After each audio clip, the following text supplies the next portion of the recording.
Brought to you by Palvi Agrico.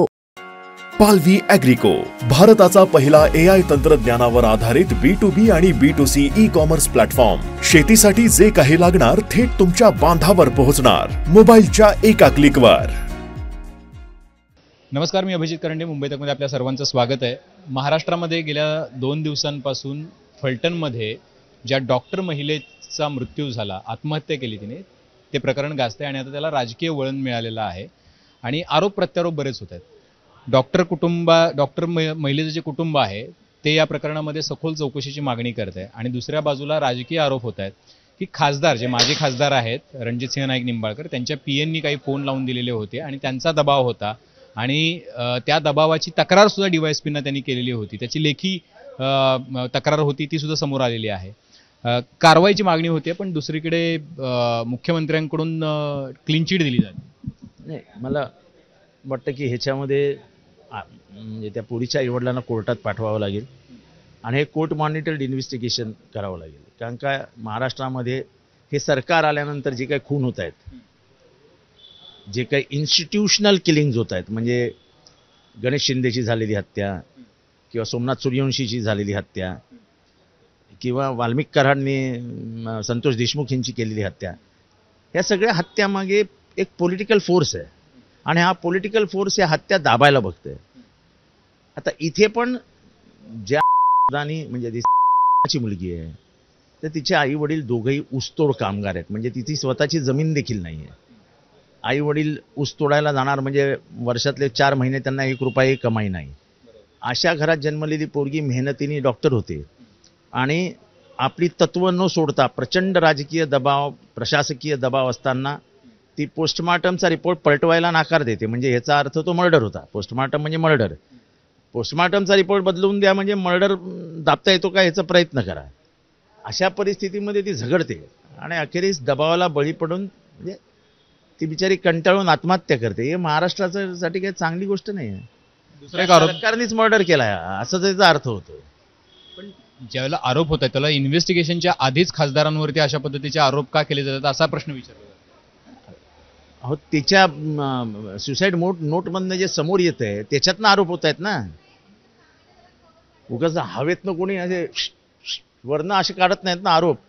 तिच्या suicide नोटमधनं ते होत आहे बाहेर ना. हातावर तिने लिहून ठेवलंय ना, तिच्या हातावर कोण लिहायला गेलो नव्हतं ना. निदान महाराष्ट्रामध्ये कमीत कमी एवढी तरी सत्याची चाळ ठेवा. हे सगळ्या इन्स्टिट्यूशनल मर्डर्स आहेत. संतोष देशमुखची तुम्ही मर्डर दाबण्याचा प्रयत्न केला, आत्तापर्यंत गणेश शिंदेची मर्डर दाबण्याचा प्रयत्न केला, सूर्यवंशीची मर्डर दाबण्याचा प्रयत्न केला, मर्डर दाबण्याचा प्रयत्न केला. काय चालवलंय? म्हणजे एकीकडे सरकारी यंत्रणेंना हाताशी धरून हत्या करायच्या आणि त्या दाबून टाकायच्या. या सरकारने कसा याचा रोल घेतलाय की काय आता हातात? आता मगाशी एक प्रेस झाली, तुमचे माजी युवकचे जे अध्यक्ष आहेत त्यांनी बीडमध्ये प्रेस घेतली. तिथे एक राठोड नावाचे मुकदम समोर आले होते. त्यांनी म्हटले की बघा, माझ्या भावाकडे थकीत रक्कम होती, त्यांच्यावर गुन्हा दाखल करण्यात आला. त्यानंतर 3 कारखान्याच्या गाड्या आल्या आणि दरोडा टाकला. महिलांशी उज्जत घालून खासदारांना आणि PI आठवलेंना फोन केला आणि मारहाण केली. त्याच्या भावाचं म्हणणं आहे हे. दुसऱ्या वेळेस आल्याने भावाला उपळी स्टँडवरून फलटणला घेऊन गेले. आम्ही व्यवहार मिटवण्यासाठी गेलो तर फलटणच्या बस स्टँडवर ATM मधून पैसे काढून घेतले. तिथे 2 स्कॉर्पिओ भरून आणल्या, झाडाला पाय बांधायचे आणि मला मारहाण करायचे. माझं संपूर्ण शरीर खिळखिळ केलेलं आहे त्यांनी. म्हणजे एका प्रकारे स्वराज कारखान्यावरती आरोप होत आहेत. जो खासदार स्वराज कारखान्यावरती आरोप होत आहेत ते सोडून द्या, कारखाना सोडून द्या. म्हणजे गुंडगिरीची मर्यादा पार केली ना. उचलून आणायचा, झाडाला बांधायचा, टांगून मारायचा. म्हणजे हे निंबाळकर काय पूर्वीच्या शिवाजीराजेंच्या राज्यात वावरत आहेत की काय? अजून शिवाजी राजे असते तर आतापर्यंत हात कलम करून टाकले असते. हे सरदार असतील त्यांच्या घरचे, आता नाही सरदार. डॉक्टर आंबेडकरांनी सगळ्या सरदारांना घरी बसवलंय. तिच्या सुसाईड नोटमध्ये एक उल्लेख आहे, ती म्हणाली जी सुसाईड नोट तुम्ही वाचली असेल कदाचित, म्हणजे तक्रार जी दाखल केली, खुलासा दाखल केला होता तिने चौकशी समितीसमोर, तिची चौकशी लावली होती. तिने असं म्हटलंय की मला तू बीडचे आहेस, बघ हे मुंडे कशा आहेत, असं म्हणून तिला हिणवलं जाईल. नाही, असं आहे की जातीपातीचा तर अहंकार अनेकांना असतोच, त्याच्यात काही मोठं नाही आहे. पण मला अभिमान आहे ह्या गोष्टीचा की एका ऊसतोड कामगाराची पोरगी आयुष्यातील सर्व संकटांना सामोरे जाऊन डॉक्टर झाली.